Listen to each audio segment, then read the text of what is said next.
Friday I got a little bit of peace, and work happened to slow down, and I was able to write it for like the 8th time, and I think this was probably the best one, and I even found some scriptures to kind of go with what I'm trying to, the message that I'm trying to portray. So I'm going to read a couple of scriptures before I get started, and then hopefully I'll be sweet and to the point and be able to carry on. You'll be all right. We're going to start with God's sovereignty.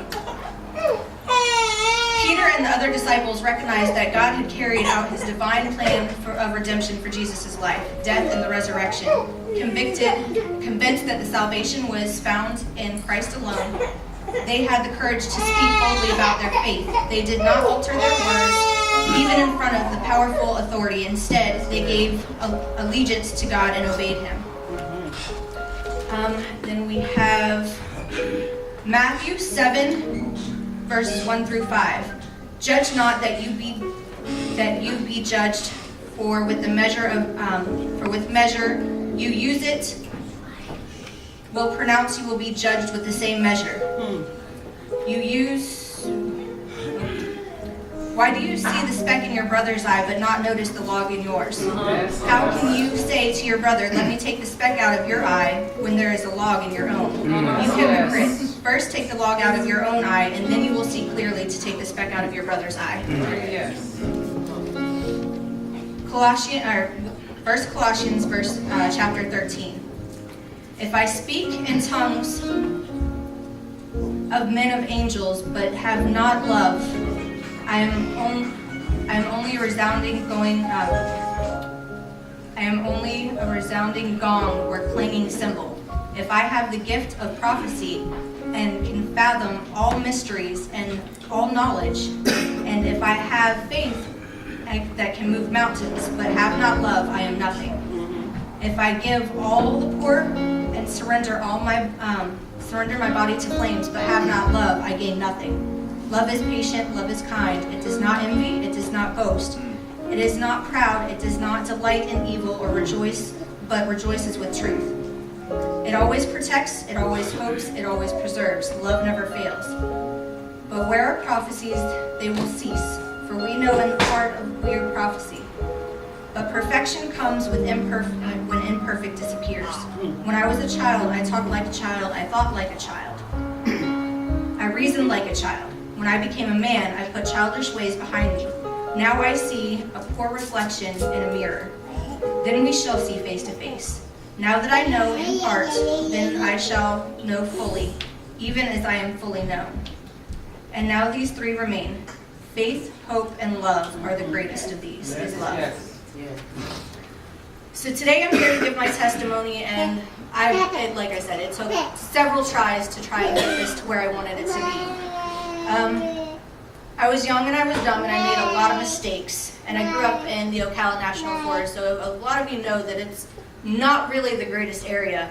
I remember as a kid, I told my mom came to me and said, Kris, people disappear out there all the time.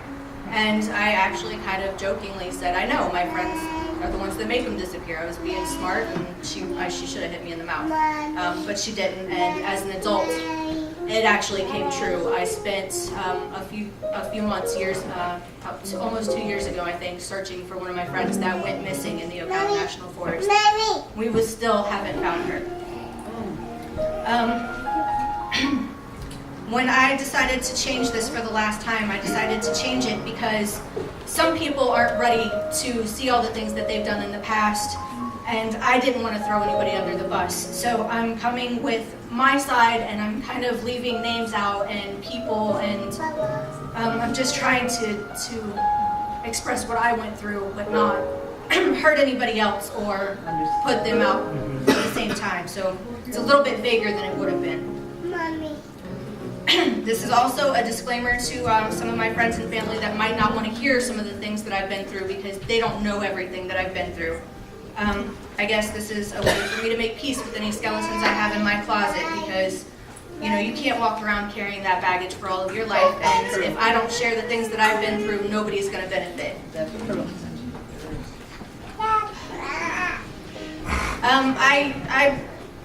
I sold drugs when Stephen was young, I actually kind of helped, because his father left, and I really didn't know what else to do, and I had to find some way to provide diapers and wipes. I had a big problem with alcohol. I have a DUI on my record.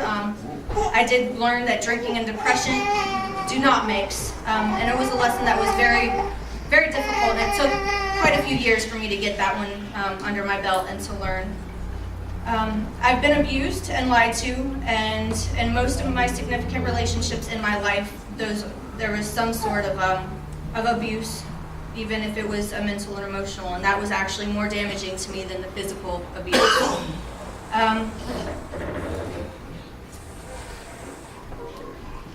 Pretty much every guy I've ever been in a relationship with has had some sort of a substance abuse problem as well.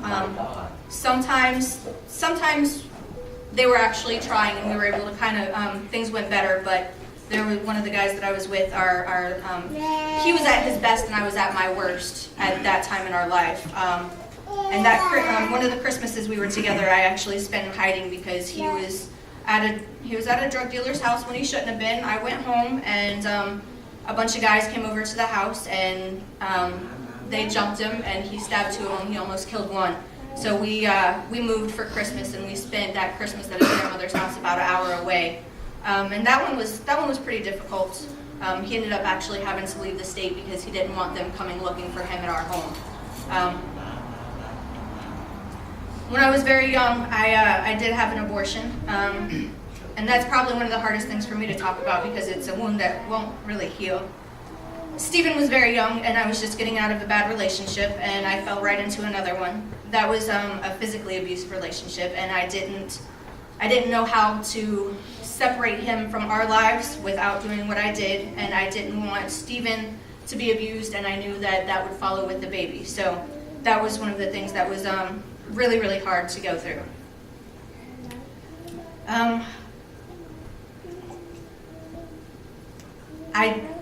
That's really no excuse for what I did because there's no reason to harm an innocent life, and it haunted me for years. I had 2 miscarriages before I got pregnant with Kaylee, and I know a lot of times people will judge without understanding. I have my 2 girls. I've been through both pregnancies on my own, and it was really hard because I know a lot of people didn't understand why I was doing what I was doing. But I was so blessed to be able to have a chance to have another child that I knew that I was not going to screw it up, even if the guys couldn't stand up or didn't want to stand up to be there with me.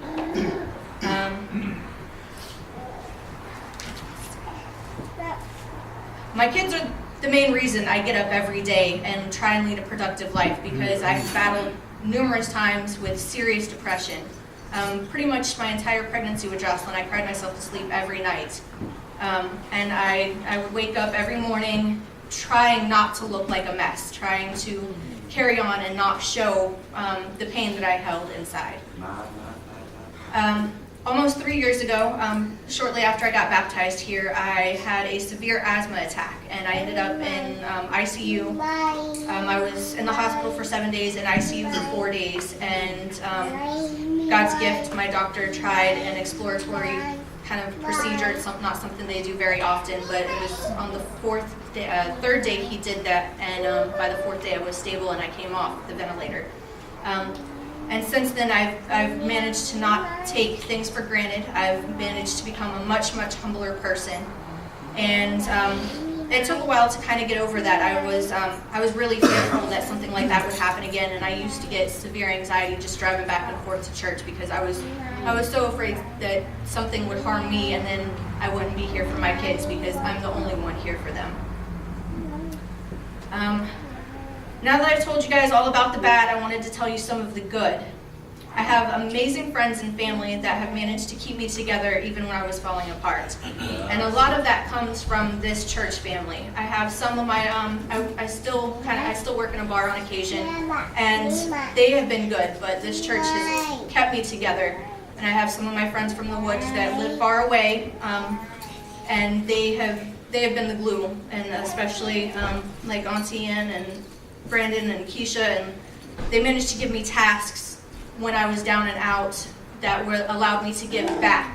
Even if it was just something small here to be a part of, it really helped keep me together. So finding something that you can believe in when you're going through things is probably going to be the only way that you can, or the only way that I was able to make it through and still have a positive outlook, because I was able to do something for somebody else when I couldn't even take care of my own family. I truly believe that people come into your life for some reason or a season. You may not understand why things happen till years later, but one day you'll look back and realize why it happened the way it did. I found that it's much better to walk tall with a positive attitude, no matter what everyone else is saying about you, because it doesn't really matter what they say, because they've not walked your walk. They don't understand what you're going through. What matters is how you treat the people that God put in your life, because you never know when He's going to take them back. That's right. I do know that no matter what, in all my crazy days, I've always tried to be supportive of others and do everything I could to help them in their time of need, even when it was making me crazy. One thing for sure is it takes a whole lot before I can actually walk away from somebody. I will do something as long as I possibly can, but once my heart has too much, I just kind of have, I've learned that I have to walk away. I'll continue to walk with this, with a heart full of love, and try, let's see, here we go. Finding God hasn't made me a better person, but it's made me a stronger person. It's given me strength. I can go and hang out with my friends at the bars now, and I don't drink. I work in a bar. I don't drink. People, look at me kind of funny when they ask by me. I don't drink. I don't have the taste for it anymore, and that is something that God helped me with, because there were times when that was all I did. I lived at the bottom of the bottle for a few years, actually. The relationship I have with God brings me peace in my darkest days. It lets me find beauty in chaos, and most importantly, it helps me live in the moment and live life as best I can on a daily basis. If you take nothing away from what I'm sitting here telling you, I hope and I ask that the next time you don't judge someone so fast. Try a little love, try a little compassion. We can't change the whole world, but we can change the world for one person at a time. And I did want to go ahead and say this too, because I somehow managed to miss it. The first person that invited me to church was a drug dealer. And he's finally got his life back together. He's married, and I'm really excited. He's got a baby on the way, and I love his girlfriend. We don't talk anymore, but I'm very, very proud of this individual. He's come a long, long way. And his mother actually escorted me to my first church service here. Amen. So I want to add that people can change, and just because you see what they are doesn't mean that they can't be something else. So if they're asking you for help, don't deny it. Take a little bit of time out, even if you're scared. Just take a little bit of time and try and be present for them. To love without condition, to talk without intention, to give without reason, to care without expectation. This is the true spirit of love, and that is what I most wanted to get across today, is that I wouldn't be here without the love of my friends and family. I would not be the person I am today, and I would not be the person I am today without God's love. So I want to thank everybody that's been there for me, and I think that's it. Excellent.